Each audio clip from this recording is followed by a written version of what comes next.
Hey everyone, this is Pat, rockin' Agates. Thanks for being here again. Appreciate all of you.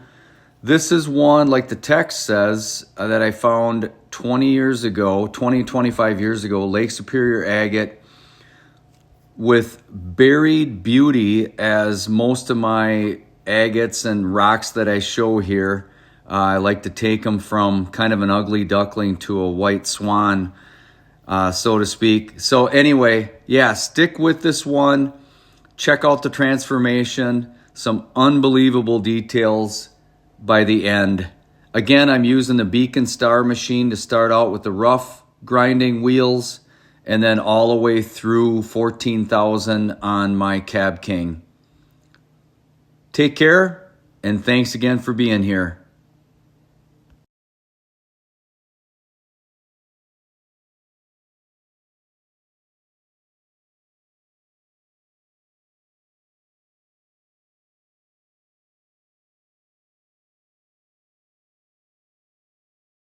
I'll take this all the way to polish. I'll probably take most of that out of there. Obviously this side is already smooth, so I'll just make that, finish that as good as I can. Same with this side. I'll leave that pit, and I'll leave all this, a lot of that anyway will stay just like it is. And that hole too, that's not gonna go away. So some of the stuff will be there. That natural pit too will stay there.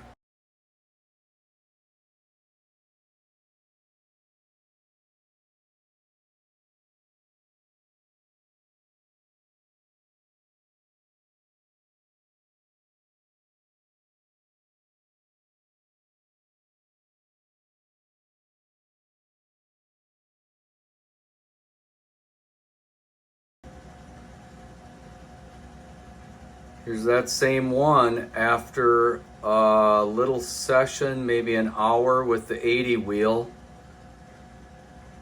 I think I'm ready to move on to the 220. There's still some little imperfections, but I should be able to seal those up with the 220. And you know, that 80 wheel, for those of you that do grind, if you've got iffy areas that fall apart easily, it's easy to rip it apart with that 80 wheel.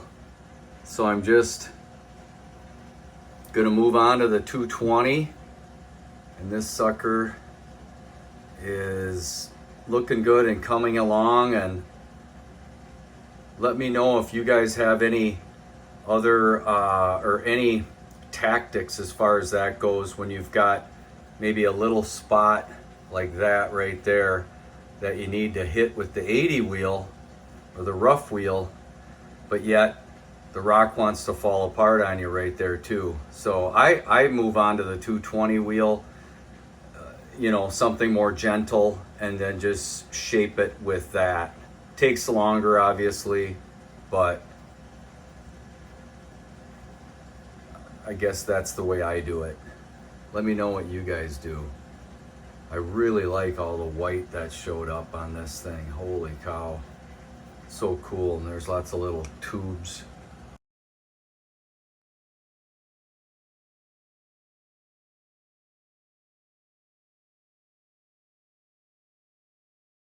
I am continuing on my 14 ounce plus Lake Superior Agate, this guy, and I've moved on to the 280 wheel, which is the first one here.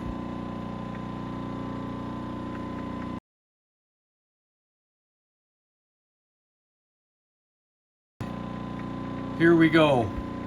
Lots of stuff going on with this one. So cool. All right. Get my water fired up. See if I can get that vibration. That's why those little, I got little chip clips, but I got to get something stronger. That's what that, I'm getting that little vibration going. Let's see if I can eliminate a little bit of that. All right, here we go.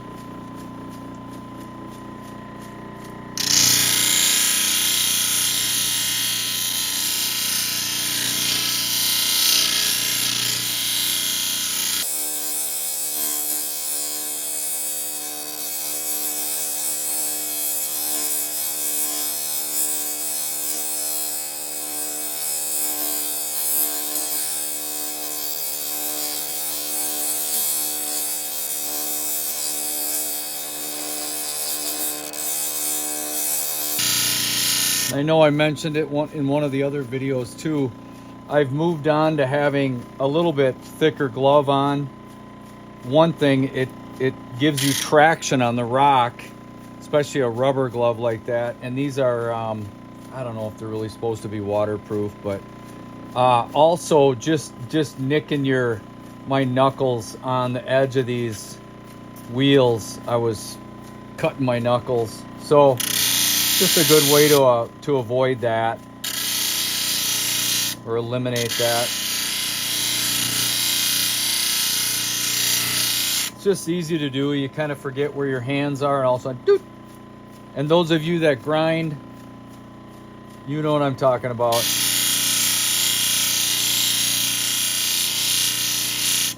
And those of you that don't and haven't started yet, definitely do not let that deter you. It's just something, you know, it's just something that may happen. And this way you can eliminate pretty much all of it.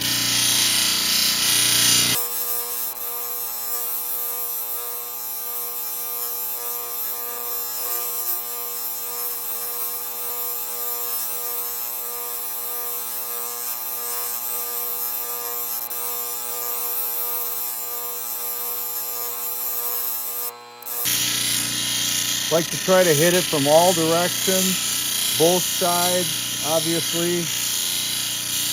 Hit it from, yeah, just every direction possible on every part of the rock. Obviously, doing a whole stone is going to take a lot more time than, you know, doing a little cabochon or whatever. I don't even do those.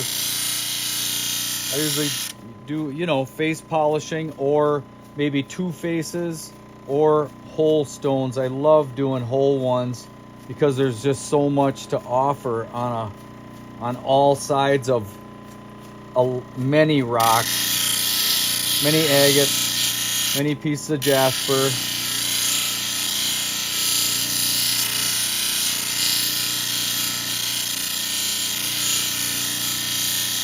And yes, I could put this in my 12-pound tumbler or my 6-pound.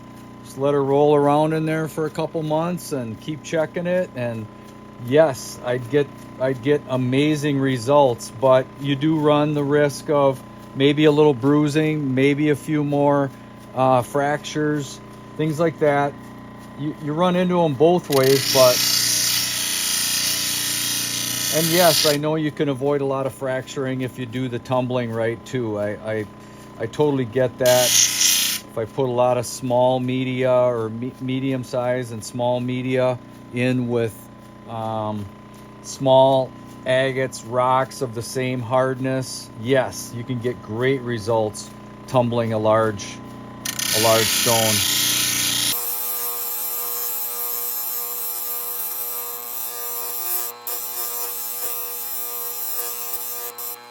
All right, shut off my water. Let's take a look at this baby. I'll shut off the machine too. I don't have to talk so loud. And it's not a loud machine at all. I just got to get better clips. There is a little vibration between the box and the water tray. So that's my pump run. I'm going to turn that off too. Little submersible pump has a little floor switch. I showed that in the last video, but here we go. Again, amazing features in this one. Tubes, eyes, banding. Let me get it centered there for you. Plume. Incredible detail on the plume. And I will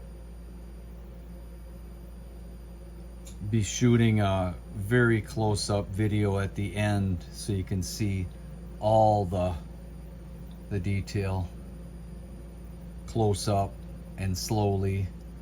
I'll do still pics too when I'm all done. Post those in a video. But just amazing how about 90% of that was buried. You could not see it through the outside husk when I found it, and obviously much more rough.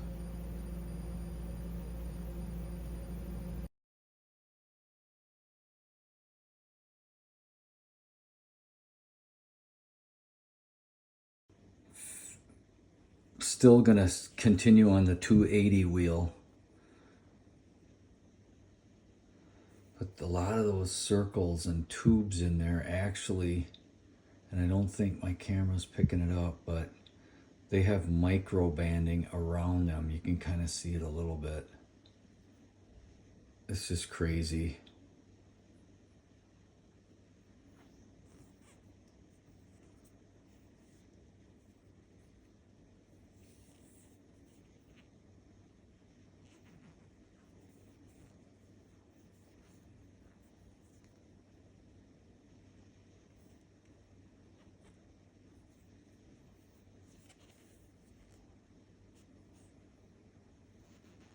Certain little micro small pits I'm not taking out. I'm not going another 1/16 of an inch down right here. Just keeps on taking off, you know, size and weight, but most all the other areas are good. Obviously the big pits, you don't take those out. This is super cool though. It's got botryoidal, little botryoidal bloobs in there. You can see them, there you go. How cool is that? And then like the sides of the tubes right there that are grinded through.